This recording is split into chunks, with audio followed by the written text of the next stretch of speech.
राजेश खन्ना और अमिताभ बच्चन की स्टोरी में पढ़ रहा था अभी, बहुत अच्छा लगा मुझे। मैंने सोचा ये शेयर करता हूँ आपके साथ भी। हुआ क्या, ये वो दौर का टाइम है जब राजेश खन्ना ना अपनी फिल्में खुद चुनते थे, अपने डायरेक्टर्स खुद चुनते थे, अपने प्रोड्यूस खुद चुनते थे। और वही टाइम में अमिताभ बच्चन को 2 मिनट 3 मिनट के रोल के लिए वो तरसते थे। एक फिल्म की शूटिंग चल रही थी, क्या नाम था, बावर्ची। उसमें जया भादुरी और राजेश खन्ना थी। आप शायद कनेक्ट कर पा रहे हो मेरी बात से। हाँ, जया भादुरी और राजेश खन्ना थे। तो अमिताभ बच्चन और जया भादुरी गर्लफ्रेंड बॉयफ्रेंड बन चुके थे। तो ये मिलने आते थे अमिताभ बच्चन सेट पर। तो राजेश खन्ना को अच्छा नहीं लगता था। उनकी नज़र में अमिताभ बच्चन एक फेलियर था।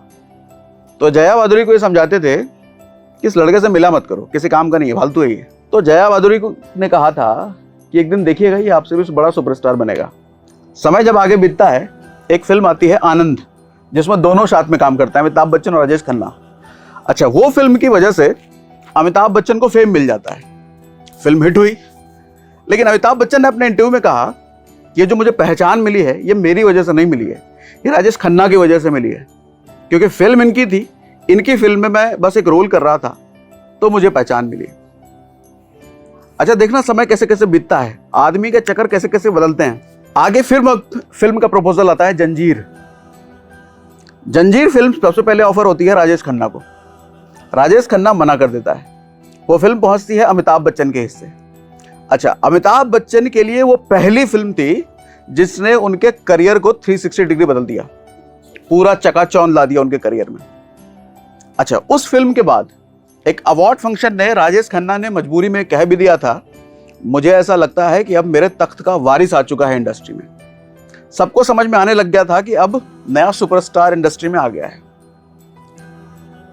खेल तब बदलता है जब एक इवेंट में, जब एक फंक्शन में राजेश खन्ना घुसते हैं और घुसते ही उनके चारों तरफ फैंस की लाइन लग जाती है ऑटोग्राफ्स लेने के लिए। ऑटोग्राफ्स दे रहे हैं राजेश खन्ना। सडनली कुछ टाइम बाद उसी इवेंट में अमिताभ बच्चन की एंट्री होती है, और अमिताभ बच्चन की एंट्री होते ही सारे लोग राजेश खन्ना को छोड़ करके अमिताभ बच्चन के पास चले जाते हैं।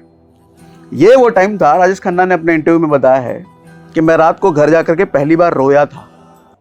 सोच के देखिए, एक आदमी जो स्टारडम के पीक पर है, जिससे ऊपर कोई है नहीं, उसको छोड़ करके उसके सामने एक एक्टर जिसको वो कुछ नहीं समझता था, वो उससे आगे निकल चुका था।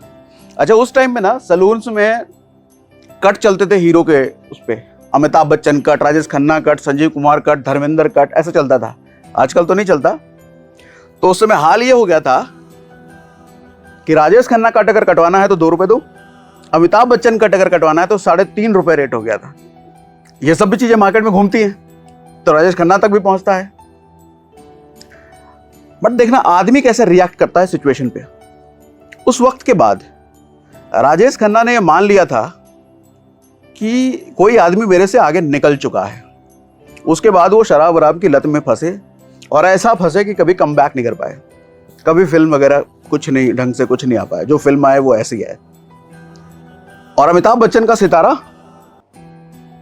लेकिन 90s के टाइम पे, मैंने एक सेशन में वीडियो में कहा भी था कि 90s के टाइम पे उनका बुरा समय फिर से शुरू होता है।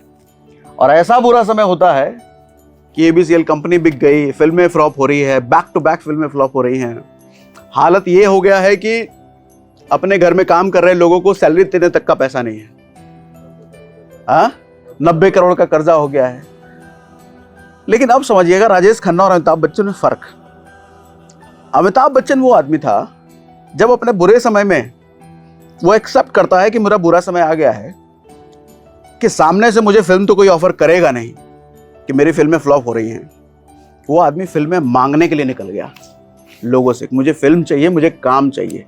यही काम राजेश खन्ना कभी नहीं कर पाया कि मुझे काम चाहिए। राजेश खन्ना कहते हैं मैं कभी नहीं कर पाया, मुझे मांगना आया ही नहीं कभी। अरे सोच के देखो ना, स्टारडम के पीक पे है, मांगना इतना आसान नहीं है ना उसके लिए। हाँ, एक आदमी के पास कुछ नहीं है तो वो मांग लेगा, लेकिन जिस आदमी के पास सब कुछ है, लोग सामने से आते हैं, उसके लिए मांगना आसान नहीं है, तो मांग भी नहीं पाए कभी वो। लेकिन अमिताभ बच्चन ने सिचुएशन को एक्सेप्ट करते हुए खुद के लिए रोल मांगना शुरू किया। 2012 में ये होता है कि राजेश खन्ना के, आप अगर उनके लास्ट टाइम से वाकिफ हो, शराब के नशे में ऐसे धुत थे, मतलब हाँ, तो लास्ट टाइम तक उनका शराबी का टाइटल लगा रहा और वो उसी तरीके से मर गए। बट अमिताभ बच्चन को आज आप देखो, स्टारडम के पीक को उस आदमी ने वापस हासिल किया।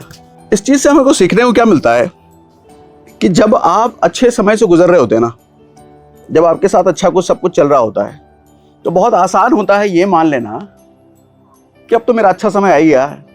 और किसी का बुरा टाइम अगर चल रहा हो तो अरे ये तो ऐसे ही है, छोटा आदमी है, ये मेरे लेवल का आदमी नहीं है। हम दूसरों को बेइज्जत करने से भी नहीं डरते हैं, हमारा तो चल रहा है। लेकिन पता नहीं ना ऊपर वाला कब किसकी किस्मत कैसे ट्विन कर दे। अच्छा, वो समय होता है कि अपनी सिचुएशन को एक्सेप्ट करके, अपनी औकात को एक्सेप्ट करके हम मान लें कि हम अभी गिर चुके हैं, हमारे को वापस उठने के लिए जीरो से मेहनत करने की जरूरत है। वो मानना बड़ा डिफिकल्ट होता है ज्यादातर लोगों के लिए।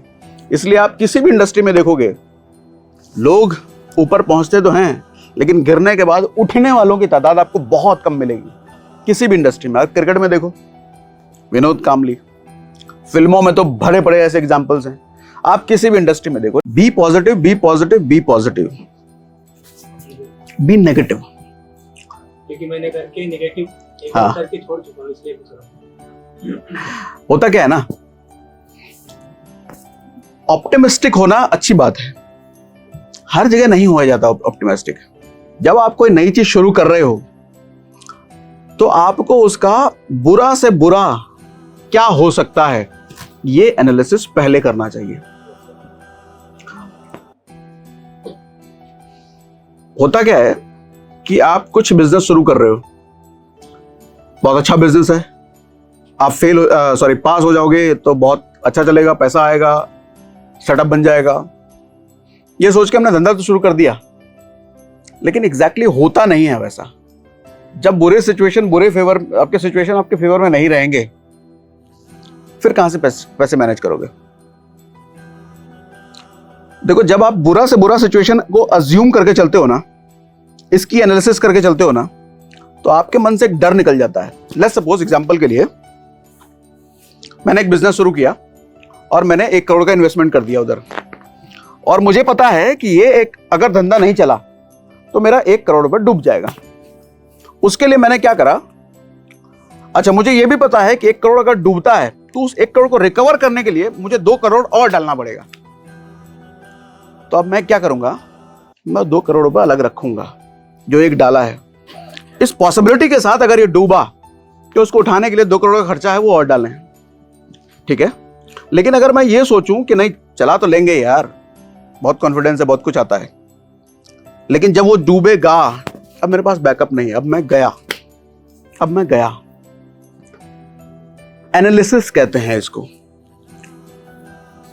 हमेशा पॉजिटिव सोचो, किसी भी चीज को शुरुआत करने के लिए पॉजिटिव सोच के करो, ठीक है, लेकिन साथ में उसका वर्स्ट क्या हो सकता है वो पहले सोचना जरूरी है, अदरवाइज फंसने के चांसेस सबसे ज्यादा है। लाइफ है ना, लाइफ में सब कुछ वैसा नहीं होता जो ऐसा आप सोचते हो। आप जो प्लान करते हो वैसा वैसा हो जाए, ऐसा नहीं होता।